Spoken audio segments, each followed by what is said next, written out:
Udah nggak lama kemudian tantenya Arin pun datang, Wak.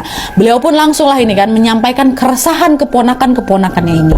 Dan alhamdulillahnya bapak kos pun akhirnya mau tuh kooperatif. Setelah ditegur sama tantenya Arin, bapak kos pun datang membawa sebuah tangga untuk naik ke genteng kamarnya Wina.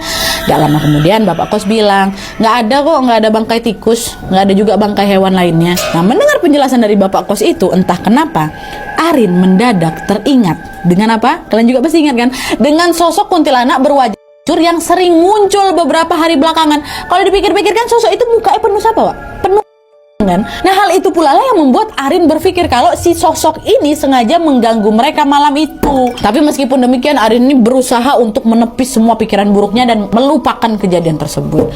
Tapi Wak, semakin diabaikan, sosok ini tuh justru semakin berani gitu loh nunjukkan eksistensinya. Pernah nih pada suatu malam waktu aku mau tidur, Nadia, si Arin ini dikejutkan dengan sosok si kuntilanak itu yang tiba-tiba muncul di atas plafon kamar aku. Betul-betul berhadapan langsung sama kepalanya si Arin, Wak. Arin nempel di kasur, dia nempel di plafon, tapi sama-sama sejajar kepala mereka tuh. Aku pun bisa melihat dengan jelas wajah buruk rupa yang anjing kali itu. Dan kalian tahu wajahnya tuh macam mau jatuh ngenain tubuh aku, Nadia. Refleks berteriak Arin, ya Allah, astagfirullahaladzim.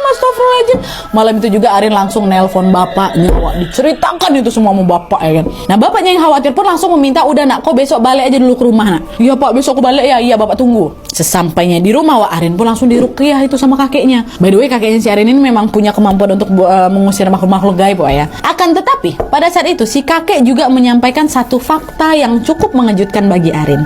Pada saat itu kakek bilang, kakek nggak bisa ngusir sosok ini dari kamar kamu, Rin. Dia udah lama tinggal di sana. Yang kakek bisa lakukan cuma membentengi kau aja. Tapi dia kenapa harus gangguin aku terus? Kayak apa salah aku? Dia tuh suka sama kau. Selama ini dia ngerasa nggak punya teman. Pas dia tahu kau bisa melihat sosok dia jadi sering muncul. Jadi selagi dia tidak menyakiti kamu secara fisik, udah kau nggak usah takut. Oh ya, satu lagi, jangan pernah menyimpan jimat ya, nak ya. Benda-benda semacam itu akan membuat dia semakin menghantui kalian. Nah, rupanya Wak, pesan kakek ini bukan tanpa alasan, karena ternyata si Wina sepupu dia itu, dia memang menyimpan jimat kecil yang dia selipkan di jam tangannya. Hal itulah yang membuat Wina juga ikut terseret dalam rentetan teror tersebut. Nah, singkat cerita nih ya, usai diruqyah kan, Arin pun balik lagi lah ke kosannya kan untuk menjalani perkuliahan. Pada saat itu dia berpikir bahwa si sosok muka tadi nggak akan datang lagi, Wak. Tapi sayangnya harapan itu hanyalah tinggal harapan, karena sosok itu tetap muncul dengan teror yang jauh lebih nggak masuk akal lagi. Nggak masuk akal kayak gimana nih, Nak? Jadi nih, Wak,